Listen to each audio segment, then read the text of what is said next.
Hello, everyone. This is another Black Conservative. Thank you all for joining me. I have discovered something that is really not new.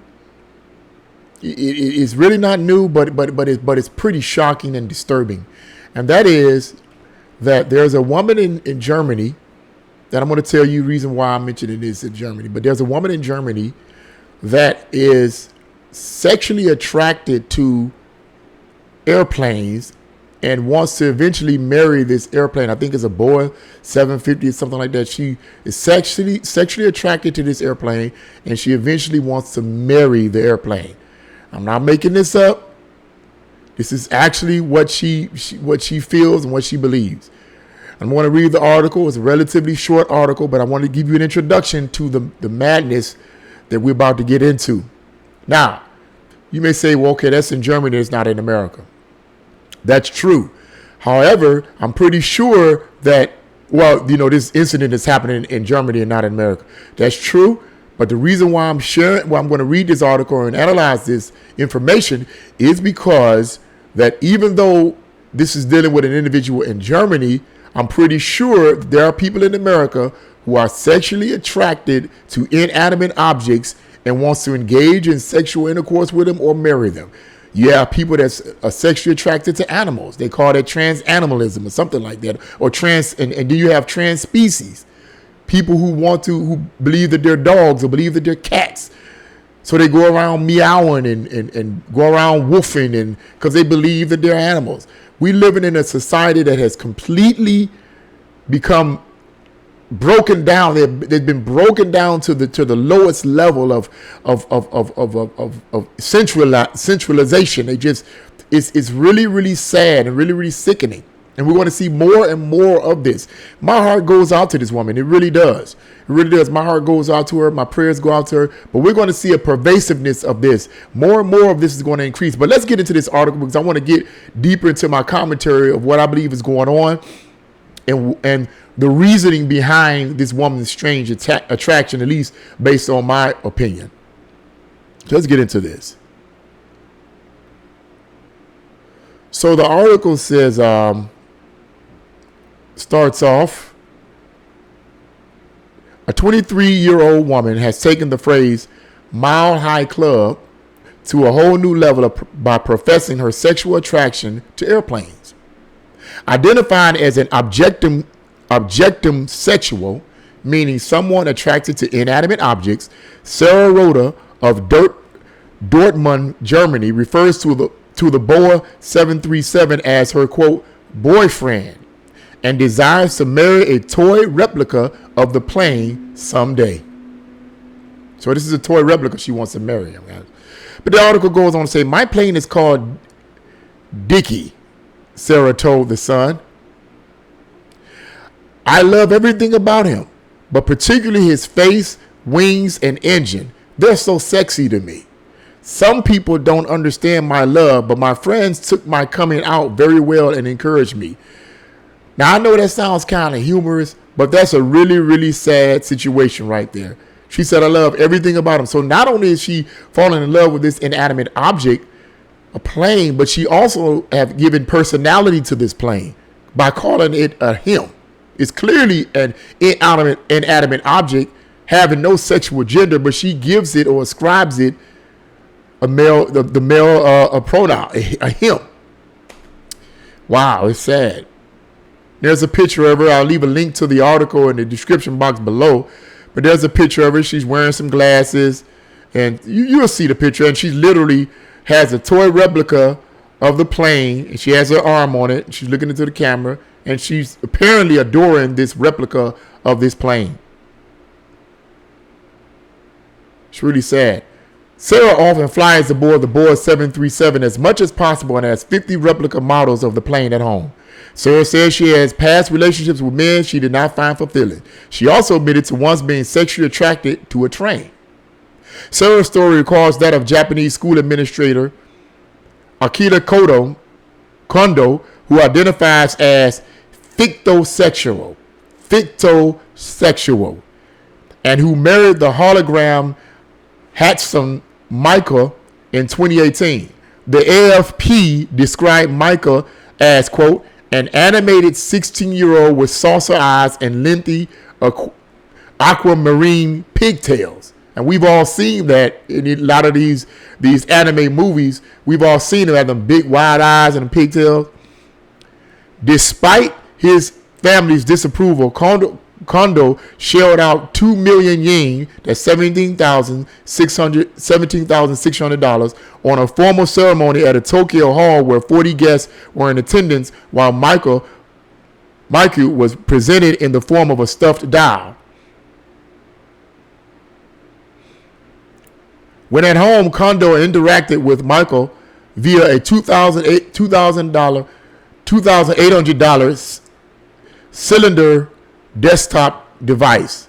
Just recently, however, Kondo said that he could no longer communicate with his, quote, wife after the company that provided it with artificial intelligence and communication skills ceased all services. Now here's what it says. The term fictosexual is defined as who is, quote, someone who is sexually attracted to fictional characters, according to Fox. It's someone who's sexually attracted to fictional characters. I'm going to finish. I'm going to, end the article there. You can read the rest of the article in the description box below. But it's a pretty short article, but that's about all I'm going to read there. It doesn't need what else. The other paragraph is not needed. You don't need it. But you see here a very sad situation. And even though this takes place in other foreign countries, the reason why I wanted to talk about this is because, number one, I'm pretty sure it's happening in America. Just haven't been reported. And if it have, I haven't found out about it as of yet. But I wanted to share that because this shows a pervasiveness of a mental illness and a sickness that's global in scope. And I believe that part of the reason for that is because the liberal establishment, the radical left, which is a part of the globalist elite, which encompasses both parties, actually, if you want to be technical about it, they have an agenda. That's why this is pervasive all over the world. Because the purpose is, I believe the purpose is to destroy people's inhibitions, their ability to make decisions. And one of the ways in which you are able to make decisions is you have control of your mental faculties. But in order to gain control of one's mental faculties, they have to tear down that ability to think properly by destroying their sexual desires. If a person is overly sexualized, overly centralized, then it is hard for them to think because you're consumed with passion and not logic. You can't think clear because you're consumed with passion. You're consumed with emotion, which is what I believe the globalist elite want. It's easier to control you that way and to push you towards the globalist government, socialist government that they want. One of the goals of the, 45 goals of the communists that infiltrated America in the 1930s. And one of the goals of the 45 goals of the communist regime when they infiltrated America, one of those goals was to promote sexual immorality and to promote all forms of homosexuality and deviant sexual behavior. Now you may say, why would the communists want to do that? I believe that the reason why they would promote that kind of sexual behavior was, number one, they believe, the communists and the Marxists believe, that living the moral lifestyle of abstaining from sexual intercourse before marriage and staying pure before, staying pure and waiting until you get married and so forth was opposite of what they wanted. Therefore, they have to destroy the idea of sexual purity. They have to destroy that. So in order to destroy that, they willingly and purposely promote sexual immorality, or what many people, particularly Christians and of other religions, consider to be sexually immoral. They have to promote that kind of ideology because the lifestyle or the sexual purity that a lot of religions, Christianity being one of the main ones that promote, is the antithesis of their worldview. In addition to that, they need to promote that kind of lifestyle, as I said earlier, to be able to break down the resistance of the individuals so that it is easier to control them. So I believe that this type of mental illness is by design. I believe it's by design. I don't believe it's just happenstance. It's by design, and it's so unfortunate to see this young lady having these desires for inanimate objects. It's just really, really sad. But I believe there's an agenda. There's an agenda being pushed not only in America but all over the globe. This is global, people. It's not conducive just to America. It's global. There's a global push. And let me say this. I believe I said this in past videos. When Donald Trump got in office, he slowed down the globalist agenda by a long shot. He slowed down their progress. He slowed down the breaking down of this country and the breaking down of this world. He slowed down the radical liberal ideology's agenda. He slowed them down. He didn't stop them, but he slowed them down. Now, had he got reelected, there would have been a whole nother can of worms. That really would have slowed them down.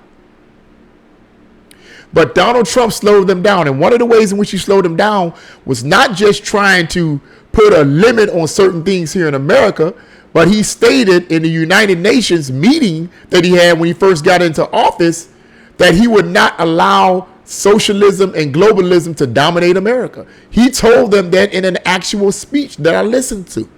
So he was letting the globalist elite know right then and there, you will not destroy America. America will not become a socialist country. He said that. America will not submit to globalism. He said that out of his own mouth in a meeting at the United Nations in the earlier portion of his term. He was letting the globalist elite know right then and there, you're not going to destroy this country. So they had to get rid of him. He was not supposed to be in there. He was not supposed to be the president. It was supposed to be Hillary Clinton. Hillary Clinton, you mean? It was supposed to be her. But somehow this populist got in office and he ruined their plan. Now that he's out, they're pushing it extra hard. But there's still hope for America. America don't have to be a part of this globalist regime. There's still hope for America. We still can change things by the way we vote and who we vote for if we get the right people in office. But I just wanted to mention that. It's kind of off, taking a different direction from what I usually talk about. But I had to mention that because it's a poison that is very pervasive and it's going to become more and more pervasive as we go further and further into the Biden administration. You're going to see more and more of this, unfortunately. Prayerfully, by November, we can change some things. But what do you guys think about this? Leave your comment in the comment section below. If you like this video, press the like button. Share this video and subscribe. God bless you all. See you again on another Black Conservative with Ryan Bowling.